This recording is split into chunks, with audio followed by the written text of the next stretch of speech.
to go. Beautiful. Hey, man, what's going on, dude? Thank you.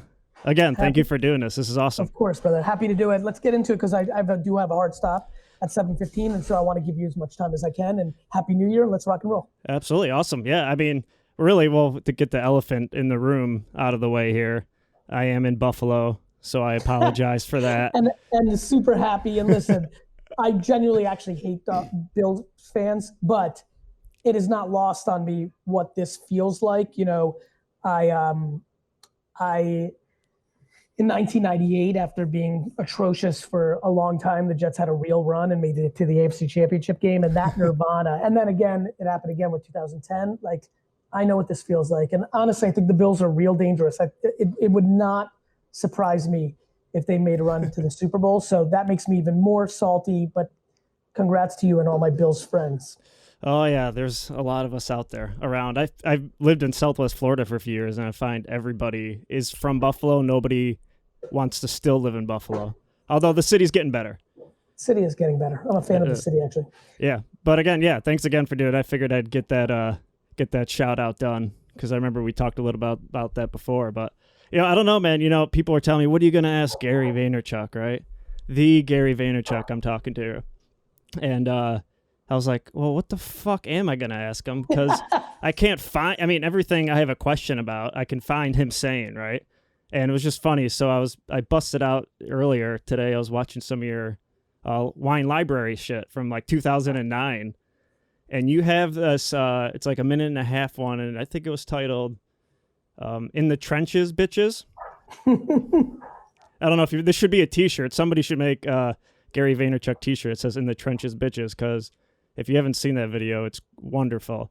But you just talked about it, man. Just do it. Do it. You know, listen, and there was a post like, you know, this morning, my Instagram post is basically the same thing. I'm a very, very, very big fan of the actual work, the operations, the execution. I've come to realize in my older age, a lot of that does have to do with mindset. If you're insecure, it's hard to put in the work because you're worried about the judgment. Mm-hmm. You know, I love the process because I can tune out the booing and the cheering for that matter. Early in my career was booing. Today, I have to tune out the cheering. You know, in a lot of ways, there's a lot of pockets I'm overrated and a lot of pockets I'm underrated, right? And so you have to navigate that as your career moves on. But yeah, I mean, I really do think getting your hands dirty, I think a lot of people look for the path of least resistance. They are trying to figure out how to make their, you know, a podcaster is thinking about, you know, for example, this will be a nice moment for your podcast and it will be a bump, right? But it's not like tomorrow your Joe Rogan show now. And I think sometimes a lot of times people go into that. They're like, if I can just get this one guest, if I can just do this, if one TikTok goes viral. And I think actually a lot of people get depressed after viral moments, mainly on the back of it not being what they thought it was going to be because they've overestimated what a viral moment is. You know, they just have absolutely overestimated it. And so, yeah, I think I do love the trenches. I do love the day-to-day. I do believe I haven't made it because I also know that, like, for all the notoriety and what, you know, you can't imagine, brother, how it feels to have somebody start a podcast saying, what I'm going to ask the Gary, you know, I view myself in the same mind place I was when I was 15, which is nobody knows who I am. I'm a bad student. Like, I'm in that place constantly. And so when you hear the accolades, you're appreciative of it, but it doesn't register. And I think that really helps me, to be frank. It keeps me motivated, excited. It's not like I'm tricking myself. I'm not confused that more people know who I am. I've made more money. I've had more success. But at the same token, I'm playing for the legacy of my execution. Like, how big, how good, how great can I make this? Not, you know, a blue check verification or 25 million followers on this or $10 million in income on that. Yeah, well, I mean, I think you hit it right on the head when you talked about just the self-love and the confidence. Because for me, in my whole life, I'm 35. I spent, 33, 32 of those years not loving myself, not caring about who I am, not having any confidence in myself, not being comfortable with failure, all that shit. And, you know, eventually I ended up using drugs to escape that and coming back and now developing that self-love and that confidence and cutting myself some slack. I mean, it's crazy what you can do and what you can deal with not doing, even more so. And funny enough, I got my feet put to the fire because you guys are hiring that content creator thing. And so I applied for it and I ended up doing it. So I got an interview Thursday, but Wow. I was just laughing about, I was thinking even before the interview though, and this is why I really bring it up, not just for a little shameless plug there, but I really bring it up because I knew in 48 hours I got the email. I had to do a bunch of content, right? And I just did it. I didn't think about it. I came up with a backstory, did a bunch of shit, and created it. I was like, no matter what happens after this, I just proved myself I could do it, right? I love that. I love that. And by that's the way, huge. on the other side, Tyler, Ryan, Dylan, Andy K, whoever is on the VaynerX side of that 1:37 p.m. execution, they're going to make a subjective call. Mm-hmm. And they may not be right. I actually think it's impossible that we're going to hire the best person. Really, I mean that. Well, that's tough. It's like drafting the best, greatest quarterback, right? There you go. Literally, I was just on the phone with the NFL general manager 4 seconds before I got on this, and we were talking about this upcoming draft, and there's multiple quarterbacks, the BYU kid, Fields, Lawrence, and I'm old. Ryan Leaf versus Peyton Manning was like really a coin toss. Mm-hmm. And obviously it didn't play out that way. And so I think, for me, a couple things to that story. One, as a business owner, I don't expect us to make the right call every time. But more importantly, for the majority of people who are listening right now, when somebody doesn't hire you or pick you, or you don't win on a subjective call, I'm devastated by how many people get upset or sad about that. Mm-hmm. When the reality is the judge could be wrong. Most of the adults around me in my teenage years pegged me wrong. And so I just wish more people would understand that. Yeah, it's a tough pill to swallow. And I just, kind of. But I don't want it to be. I don't want that. No, it shouldn't be. Yeah. I want people to realize that's a subjective pill and do what I do. They're the idiot. They're wrong. Now, listen, if you're constantly losing over time, you may want to think, if 1,700 jobs that you submit content to pass on you, you probably want to say, okay, there's something maybe in here, but not when one, even as much as you admire the Gary Vee ecosystem, we get it wrong all the time. Absolutely. Yeah. Yeah. That's awesome, man. I find it's, I think one of my favorite Carl Jung quotes is people will do anything, no matter how absurd, to avoid facing their own darkness. And I feel like that's the thing, right? In order to learn to love yourself, accept yourself, be confident in failing, and be able to learn and be more aware, you have to go through that darkness and kind of befriend it and learn how to use it for good, which I think we touched on before too. And I mean, that's such a difficult piece to do. And I tried doing that for so long without that self-love, and that list of things you suck at, it gets so big and so giant that it just becomes so heavy and you can't handle it, and you can't do that without that self-love. I mean, brother, most people suck at 99% of things. Yep.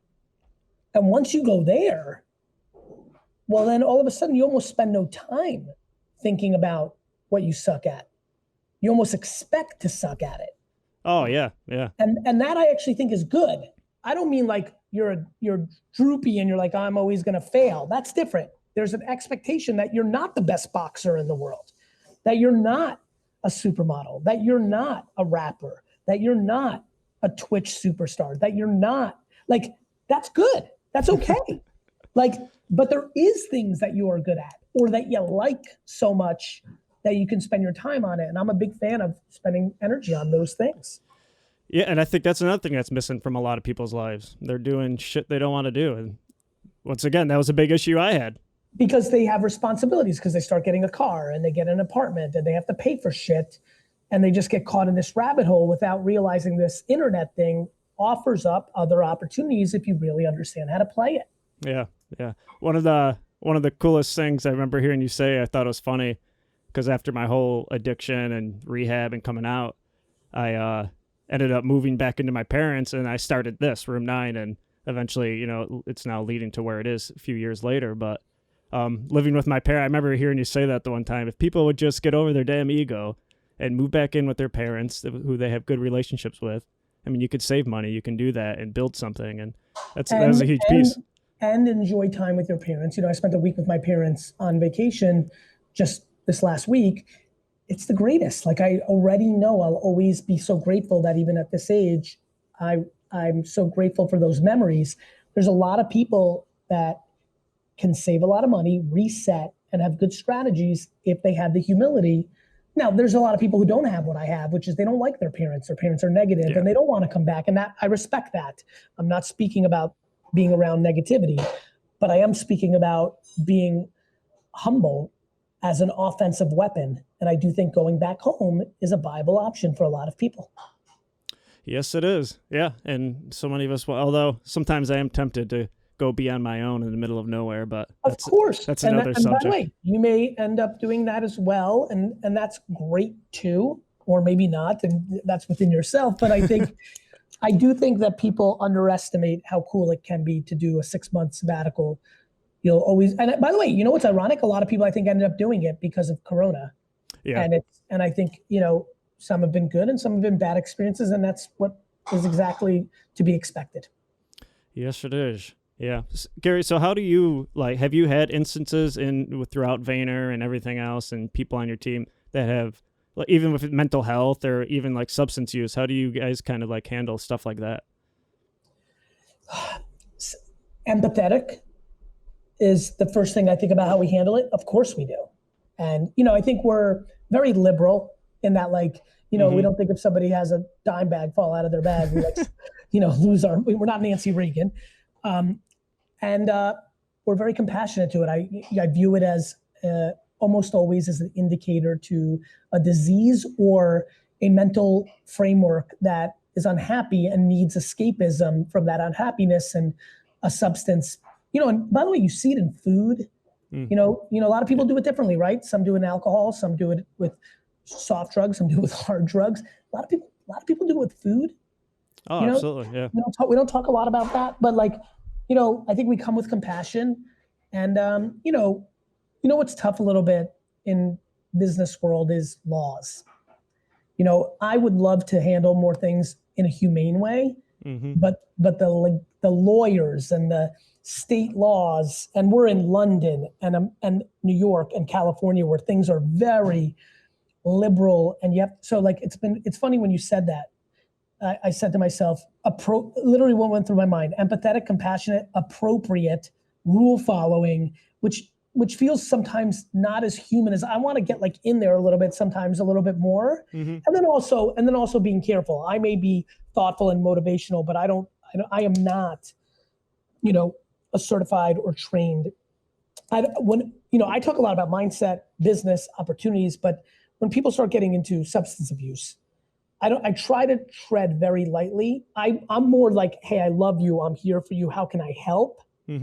More so than, like, really knowing that I know what to do. And you know, I think what I spend most of my time on is trying to create a safe environment where if somebody is going through that within our organization, they feel like they can go to me or HR. We had a, you know, it's funny, you forget about things. We had a real serious one actually a couple of years ago, and I'm very, very, very, very proud. The story ended up not as great as I hoped, but I'm incredibly proud of our humanity. I like that feeling. I really like picking humanity over financial decisions. even when you've already proven yourself to do the right thing, I always think you can do more of the right thing. And so, you know, I think those are some of the themes that run through my mind when you ask that question. Yeah, that's awesome to hear. Because, yeah, I think, you know, I still see things, and I know the whole discussion between the disease, it's a disease and not, whatever, is debatable and all that. But I think you just said it, empathy, compassion is huge, no matter what anybody is going through. Yeah. I'll be honest with you. I'm so not educated enough to even have a good conversation around, is it a disease? Is it choice? You know, all those things, right? What I can tell you is, to me, it's regardless. Human got into this place, whether it is fully chemically in you and was gonna happen, or it was the parenting style, it was the environment that person grew up in, it was one influential person in their life, non-parents, that swayed it to lead to that. It was a singular event. And I think you and I probably know this to be true. It's a mixture of all those things. I think for me, it's kind of almost irrelevant. I feel like somebody's in pain. And the last thing I'm worried about is how productive they are at work versus how much I pay their salary. To me, that's just bullshit compared to somebody's got a real thing that they have to fix. And we need to figure out how to put them in a position to succeed. Yeah. Yeah. I wish more people took that route with it things, because I feel like it's kind of that So back and forth. I think it takes somebody who's financially capable and emotionally capable to take that stance. Yeah. You know, a lot of people are not financially capable to deal with it. So I understand, right? They're like, oh man, I love Rick, but I can't continue to pay his salary. I have to fire him because I'm going to go out of business. I have to feed my family. I understand that. I also understand, listen, there's some people I know very well that the reason that they would wash their hands of that situation is they're overly sensitive and can't handle it. They themselves are not emotionally strong enough to deal with that. So like, it's why I struggle to judge people. Like you don't know what the rationale is behind someone's decision. And I tend to not be as cynical as a lot of people.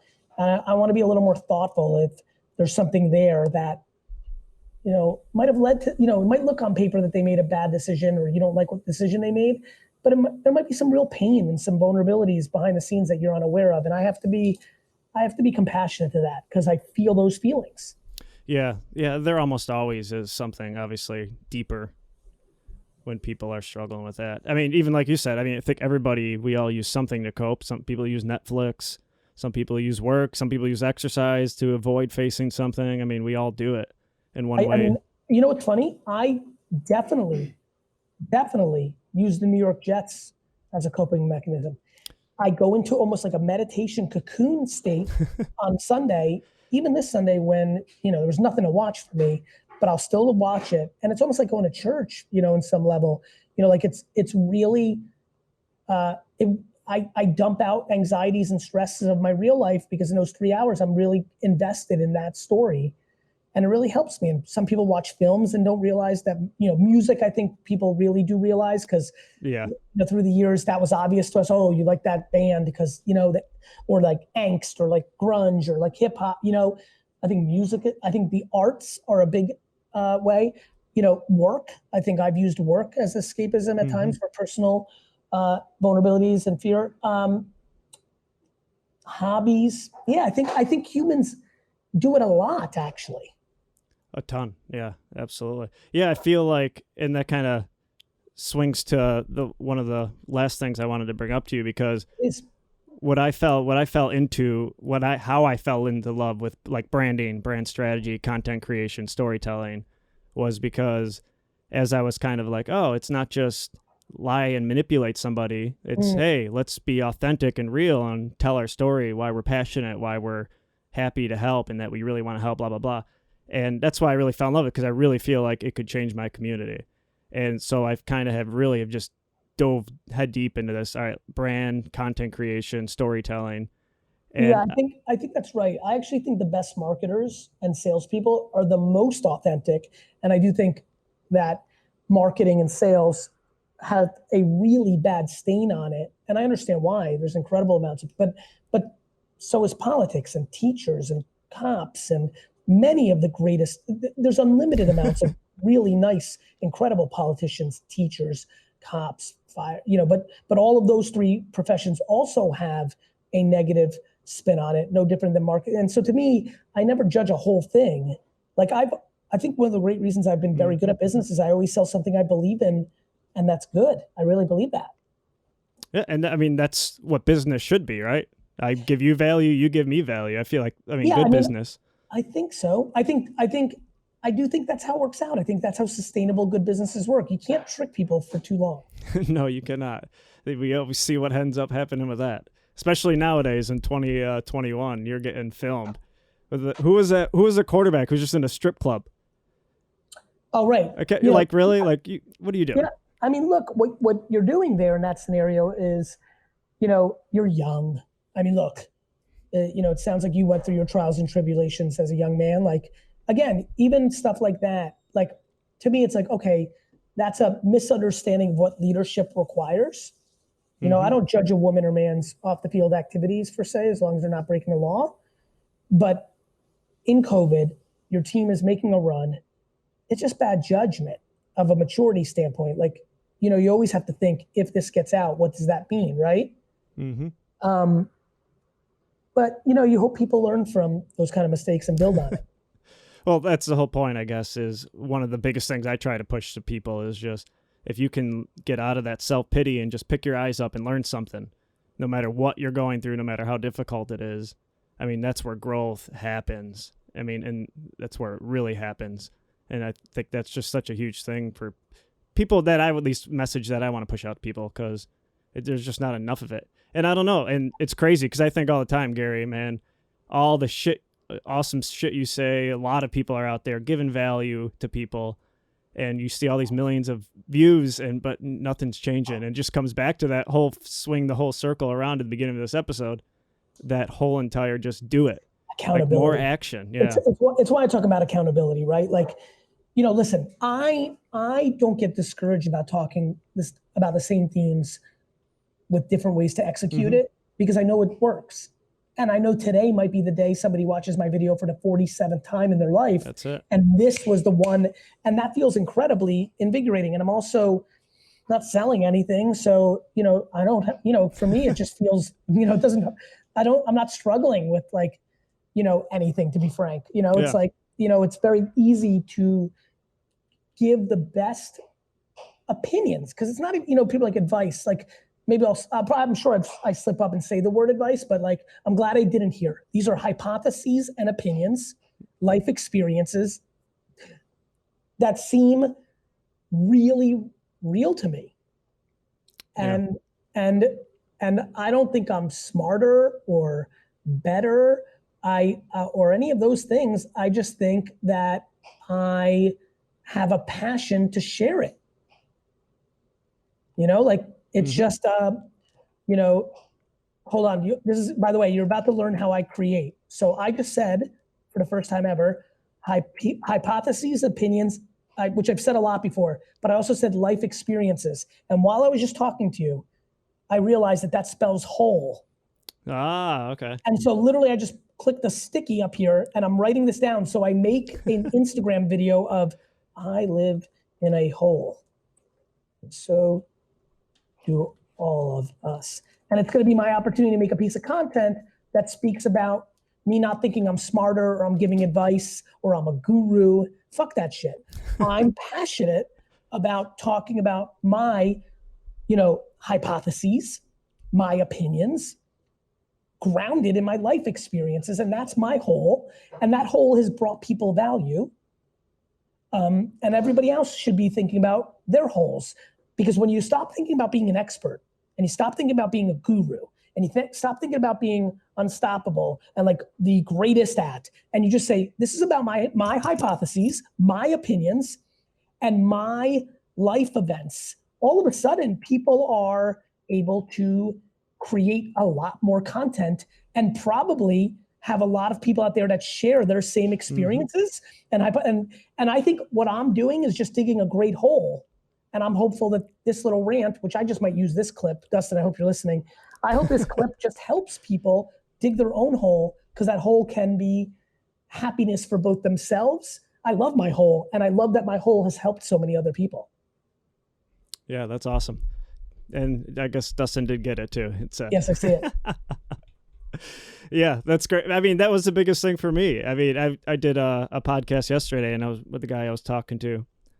Fabian Geierhalter, he's a brand strategist, and I was talking to him, and I just said, I haven't looked at my podcast download for months. Like, I have no idea. For me, it's always just about I'm the same. Awesome conversation. I know outside of my front-facing metrics, those I can see, but like podcasts, I never know the hell's going on there. Yeah, I mean, I love it. Just been a great networking tool. I love great conversations, and it's just an awesome thing for me to do. I just love it. I've developed. I mean, here I am. I got to have a conversation with you for a little bit, and just so many other awesome people. And so it's a good time, and something I'll probably just continue to do.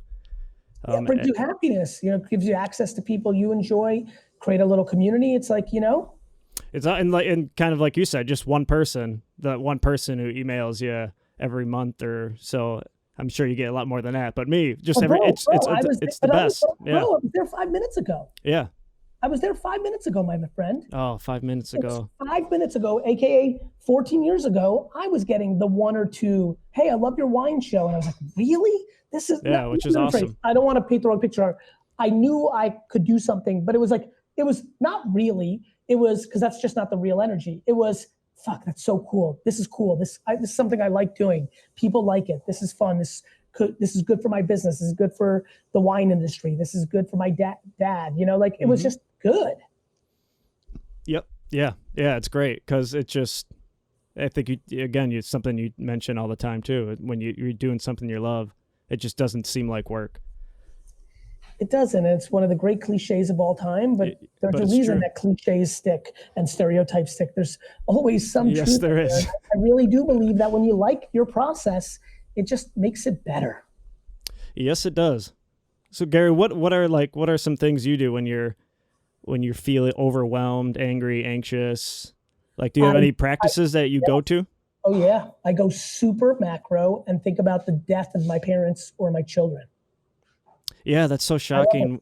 I just do. It helps me. I'm like, I'm really upset about this, or this person really made me sad, or this is really bad, quote unquote. And then I'm like, okay. Yesterday, I just get back from vacation and we get really bad news at VaynerMedia. We lose a big account, real money. And now I'm like anxious because we may have to fire some people. It's not fun. Mm-hmm. And it was left field. It was like we're talking to a client November, December. It's been a multi-year client. Like, this makes no sense.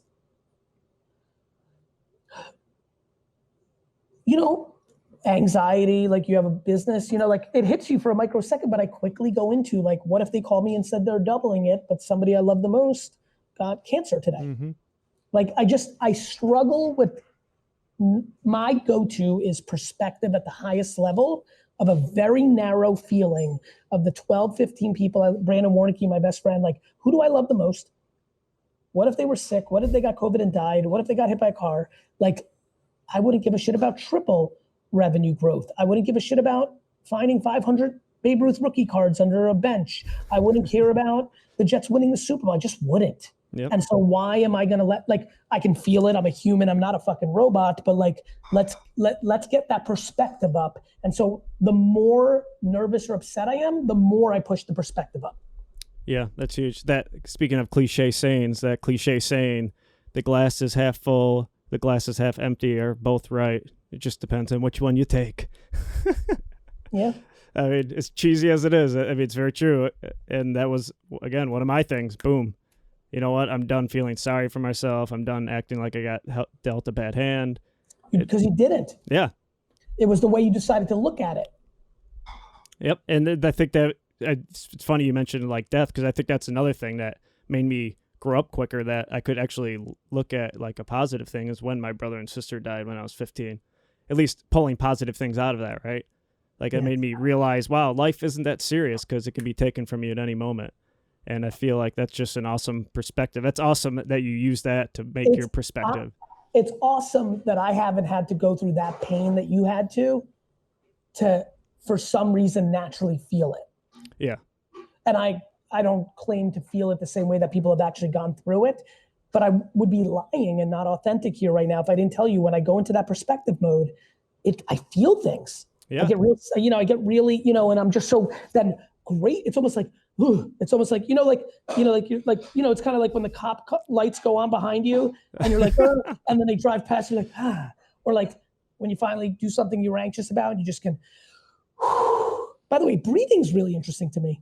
I know this is well documented and there's many experts on it.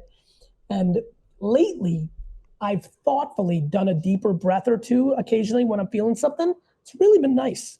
Oh, it's great. You can sometimes feel your heart rate slow down, like physically. It is. Yeah. Yeah. Well, listen, I really appreciate you having me on the show. Hey, not a problem, brother. Again, I mean, all the haters out there, you're a man of your word. So to come on my show, I'm very grateful for it. So thank you. You have a lot of people who thought that there was no way I was going to do it? No, I'm just, I'm sure. Yeah, I'm just saying in general, people hate on you all the time. I see it. I'm like, what the fuck? It's so funny to see. Listen, shit people love to talk online. It's entertaining. It comes with the territory of being known. Yes, it does. Hate online and hate in general is almost always a complete direct indication of pain. And sometimes that hate is merited, right? Someone hates their mother because she did something super inappropriate to them growing up, right? Mm-hmm. And then other times hate is wildly inappropriate. You know, to me, when you hate someone that you don't know at all, there's a deeper thing going on with you. There absolutely is. And it's funny. That's why I don't think the hate bothers me, because I actually deploy sympathy. Yeah, I don't know how you would let it bother you. It's kind of entertaining when somebody's that angry all the way across the world. You're a human being, and like I'd be lying if I didn't say sometimes things are like, right? But because you're always worried that you want to provide value and you want to do good and you don't want, you know, one of the things when you put out so much content like I do, you don't want to be misrepresented, and you're always worried that something's put out of context. So you try to be thoughtful, but yeah, I think to your point. Anyway, nonetheless, my friend, Get out of here. All right, brother. Yep. Later.